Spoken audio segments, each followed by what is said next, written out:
Let's talk about that grocery store where the food costs a fortune, but the smugness is on the house. Here are 5 unpalatable things about Whole Foods. Number 1, it sells and endorses homeopathic remedies. Whole Foods doesn't just stock homeopathic remedies, it recommends them. An article from the official Whole Foods Market blog dated October 18, 2011 says that therapeutic remedies contain, quote, therapeutically active microdoses of mineral, botanical, and biological substances and are capable of treating allergies, colds, coughs, and the flu, none of which is true. Homeopathic solutions are so diluted that they no longer contain even a single molecule of their so-called active ingredients, and there is no evidence that they're capable of treating anything. And sadly, the company's preference for woo over actual science doesn't end there.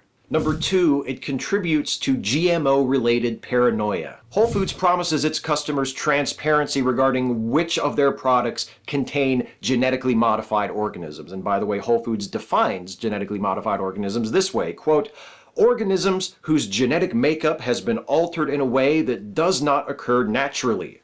That describes most of the products in the store, since nearly everything we eat today is the result of some kind of genetic modification, usually through something like selective breeding or hybridization. But Whole Foods isn't concerned about those products. They're only concerned about the products whose genetic makeup has been altered using modern biotechnological techniques, because I suppose they feel like they can scare up more loyal customers by appealing to popular fears of those awful and, according to the best available evidence, harmless genetically modified organisms. Number 3, its products are ludicrously overpriced. If you saw John Oliver's segment on Whole Foods last year, you probably laughed about the $18 jars of honey or the small bottle of asparagus water that costs more than a pound of the fresh asparagus you can buy elsewhere in the same store. But there's a more serious side to this pricey inventory. What good is a supermarket that prides itself on quality and sustainability if most people can't even afford to shop there? And what about the prices paid by those who may never even set foot within the walls of one of the over 400 Whole Foods locations? Number 4, the Whole Foods effect. When a Whole Foods opens in a neighborhood, surrounding property values tend to go up. That doesn't sound like a bad thing, but it can result in low-income residents being priced out of their own communities. Poor folks, predominantly blacks and Latinos, many of whom own their own homes, can find themselves forced to leave because property taxes are now too expensive, and on top of that, they can no longer afford to shop at their local supermarket. They move out, more affluent white folks move in. This gentrification process is nothing new, of course, and though the opening of a Whole Foods has been shown to greatly accelerate this transition, Whole Foods is far from the only company who is guilty of this type of thing. What sets Whole Foods apart in this respect is its very public commitment to some noble-sounding but ultimately hollow core values.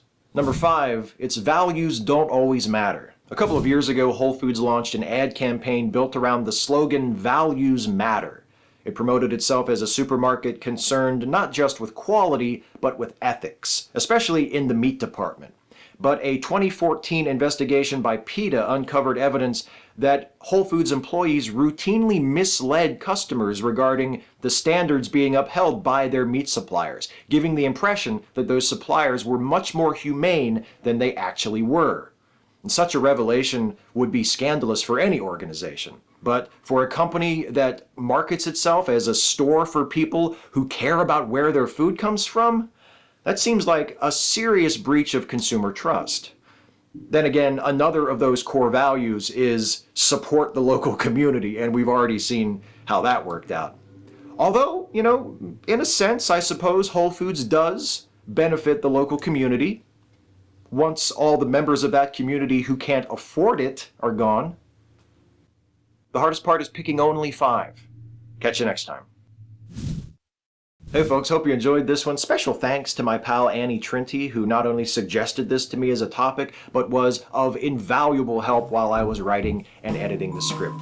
Thanks, Annie. I appreciate it. If you enjoyed this, please like, share, and subscribe. And also, please consider helping me make more videos like this one by supporting this channel through Patreon. You can go to patreon.com/Steve Shives to become a patron. Thanks for watching.